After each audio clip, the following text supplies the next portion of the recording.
एक राजा के दरबार में एक बहुत अनूठे व्यक्ति का आना हुआ। उस आदमी का अनूठापन इस बात में था कि उसने आते ही सम्राट से कहा कि तुम इतने बड़े पृथ्वी के अकेले मालिक हो, तुमसे बड़ा सम्राट कभी नहीं हुआ और यह शोभा नहीं देता कि तुम मनुष्यों जैसे वस्त्र पहनो। मैं तुम्हारे लिए देवताओं के वस्त्र ला कर दे सकता हूं। देवताओं के वस्त्र न तो कभी देखे गए थे न सुने गए थे। राजा के अहंकार को प्रेरणा मिली और उसने कहा कि कितना भी खर्च करना पड़े, कोई भी व्यवस्था करनी पड़े, मैं तैयार हूं, लेकिन देवताओं के वस्त्र मुझे चाहिए तो चाहिए। वह व्यक्ति भी राजी हो गया कि 6 महीने के भीतर मैं वस्त्र लाकर दे दूंगा, लेकिन शर्त यह है कि जो भी खर्च उठाना पड़े, चाहे कितने भी खर्च हो, उसकी कोई गिनती न रखी जाए। 6 महीने के बाद मैं वस्त्र ला दूंगा। राजा राजी हो गया। उसके दरबारियों ने समझा कि यह निपट धोखा है। देवताओं के वस्त्र कहां से ला सकते हैं? यह सिर्फ राजा को लूटने का उपाय है। लेकिन अब राजा की सहमति थी इस बात में, तो दरबारी भी कुछ न बोल सके, कुछ कर भी न सके। हजारों रुपए वह आदमी प्रतिदिन ले जाने लगा। देवताओं तक पहुंचने की व्यवस्था करनी थी, फिर देवताओं के द्वारपालों को रिश्वत देने की व्यवस्था करनी थी, फिर वस्त्रों के मूल्य भी चुकाने थे, और ऐसे ऐसे रोज काम निकलने लगे। लेकिन राजा भी हिम्मत का होगा। 6 महीने तक उस आदमी ने जो भी रुपए मांगे उसने दिए। 6 महीने के आखिरी दिन उसके घर पर सिपाहियों का पहरा लगा दिया गया। अब बहुत संभावना थी कि वह आदमी भाग जाए, लेकिन नहीं, राजा गलती में था, उसके दरबारी गलती में थे। वह आदमी भागा नहीं। नियत दिन पर नियत समय पर एक बहुमूल्य पेटी को लेकर राज दरबार में उपस्थित हो गया। अब सारे गांव के लोग इकट्ठा हो गए।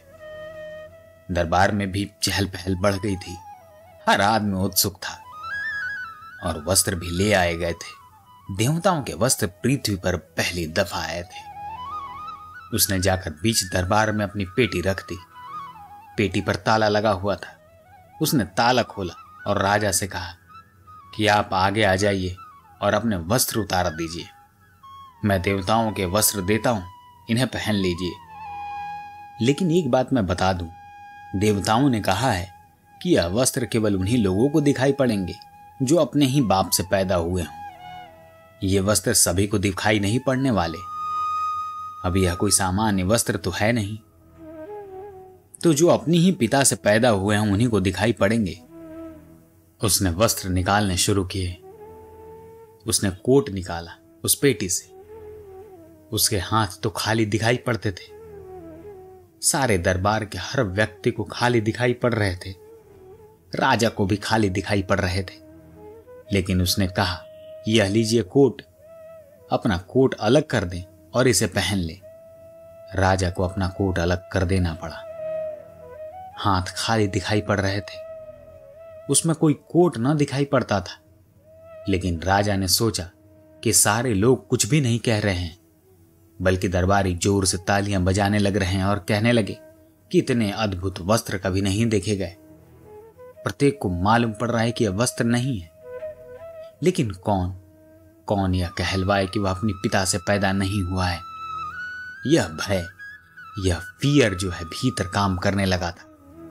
और जब सब लोगों को दिखाई पड़ रहे हो तो मैं क्यों उलझन में पड़ूं, या आप क्यों उलझन में पड़े, या कोई भी क्यों उलझन में पड़े? प्रत्येक ने यही सोचा। किसी को भी वस्त्र दिखाई नहीं पड़ रहे थे।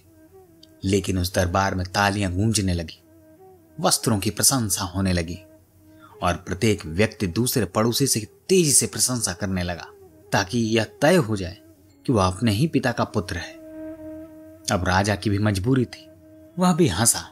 उसने कोट की प्रशंसा की जो कहीं था ही नहीं। उसने अपना कोट उतार दिया और वह कोट पहन लिया जो था ही नहीं। लेकिन राजा को पता भी न था कि बात और आगे बढ़ेगी। राजा का कमीज भी उतरवा लिया गया और झूठा कमीज उसे निकाल कर दे दिया गया और उसे पहनना पड़ा। बात शुरू हो गई थी। अब बीच में इनकार करना ठीक नहीं था। धीरे धीरे राजा के सारे वस्त्र उतर गए। वह नग्न खड़ा हो गया। सारा दरबार देख रहा था कि वह नंगा खड़ा है। राजा देख रहा था कि वह नंगा खड़ा है, लेकिन सारे दरबारी ताली बजा रहे थे और वस्त्रों की प्रशंसा कर रहे थे, और वह राजा भी मुस्कुरा रहा था। उसके प्राणों पर आ बनी थी, वह नग्न खड़ा था, लेकिन यह बात कही नहीं जा सकती थी। पीछे भय काम कर रहा था। अपने हाथों अपने पिता पर संदेह, अपनी बेइज्जती और अपमान, और इन सारे लोगों के सामने, अपने ही नौकरों चाकरों के सामने, और जबकि सब सारे लोग तालियां बजा रहे थे। उस आदमी ने जो यह वस्त्र लाया था कहा कि पृथ्वी पर पहली बार देवताओं के वस्त्र आए हैं, पहली बार किसी मनुष्य को यह सौभाग्य प्राप्त हुआ है, इसलिए उचित है कि आपका जुलूस निकाला जाए। पूरे राजधानी के लोग देखें इन वस्त्रों को, पूरे राजधानी के लोगों को पता चले कि आपने देवताओं के वस्त्र पहने हैं। अब वह राजा नग्न बहुत घबराया हुआ था, लेकिन मजबूरी थी, उसे राजी हो ही जाना पड़ा। और उस नंगे राजा का जुलूस उस दिन राजधानी में निकाला गया, और उस नगर में हर आदमी ने ताली बजाई और कहा कि यह वस्त्र बहुत सुंदर है, ऐसे वस्त्र कभी देखे नहीं गए, धन्य है हमारा राजा। और हर आदमी जानता था कि वह राजा नंगा है, लेकिन किसी आदमी में कहने का यह साहस नहीं था कि वह राजा नंगा है, वस्त्र नहीं है। कौन इसे कहता, कौन इस बात को अपने ऊपर लेता, कौन इस जिम्मेवारी में पड़ता? सभी भयभीत थे, और जो भयभीत है उससे कुछ भी मनवाया जा सकता है। भय कुछ भी बात मानने को राजी हो सकता है, ऐसे वस्त्रों को मानने को राजी हो सकता है जो कहीं है ही नहीं, ऐसे स्वर्ग और नरक को मानने को राजी हो सकता है जो कहीं नहीं है, ऐसी कल्पनाओं और झूठी बातों को मानने को राजी हो सकता है जिसमें कोई सच्चाई नहीं है। लेकिन झूठी बातों को मनवाने से पहले यह बात जरूरी है कि चित्त को भयभीत कर दिया जाए, उसमें डर भर दिया जाए। इस जमीन पर भी मनुष्य के साथ ऐसी ही घटनाएं हो रही हैं। मनुष्य का मन डरा हुआ है, भय भरा हुआ है उसमें, और बहुत सारे लोग इस भय का फायदा उठाते हैं।